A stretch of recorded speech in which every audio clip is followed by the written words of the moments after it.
С песнями и танцами проводили лето в Мамадышском районе. По народным приметам с праздником Петрау завершаются горячие деньки, но начинается не менее жаркая уборочная страда. В эти выходные в районах республики, где плотно проживают кряшины, прошли национальные праздники Петрау. Самой масштабной уже в 15-й раз стала площадка в селе Зюри Мамадышского района. Сюда приехали гости со всей России. Среди них была и Лейсан Сабирова. Петрау – один из самых главных праздников у православных кряшин. Отмечается он 12 июля, в день памяти святых апостолов Петра и Павла, и ознаменован завершением Петровского поста. Но с каждым годом он приобретает новые оттенки. И сегодня Петрау – это в первую очередь массовые гуляния, песни и танцы.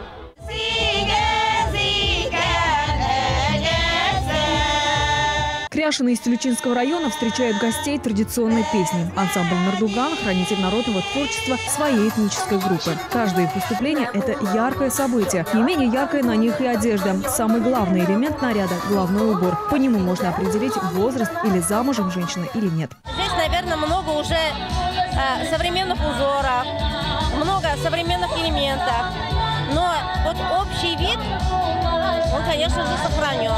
Свой быт на Петрау представляют мамадышские, бакалинские, чебаркульские и нагайбакские кряшины. Пройти мимо последнего подворья равнодушно невозможно. Это у нас национальные блюда тебик-мек.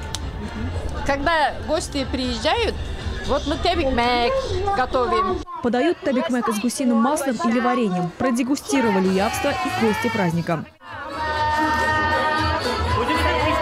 Пожалуйста, проходите в наш дом. К празднику Петрау и дом украшен подобающе, как это делали в древности. Хозяйки вот так вышивали и понавешивались так, где удобно, где им интересно. Утром в Петрау собирали цветы, украшали им дом, заборы и ворота. По народным приметам это должны были быть 40 лечебных трав и 40 полей. До Петрова дня лечебные свойства в вишках после корешках. Говорят, настой из полевых цветов, собранных именно в этот день, исцеляет от всех болезней и недугов. Петрау – это еще и праздник цветов. В этот день принято дарить девушкам цветы и плести венки.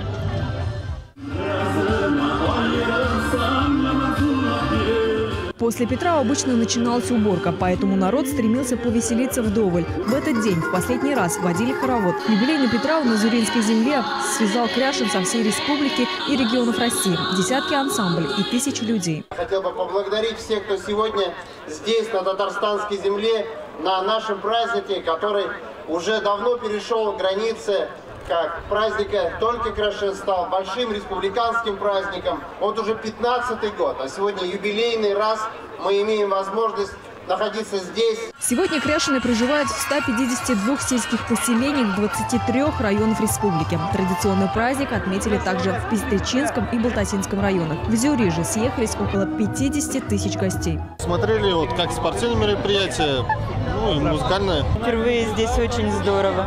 Мы из Челябинской области. Так что замечательно. Лейсан Сабирова, Марат Саидгараев, столица.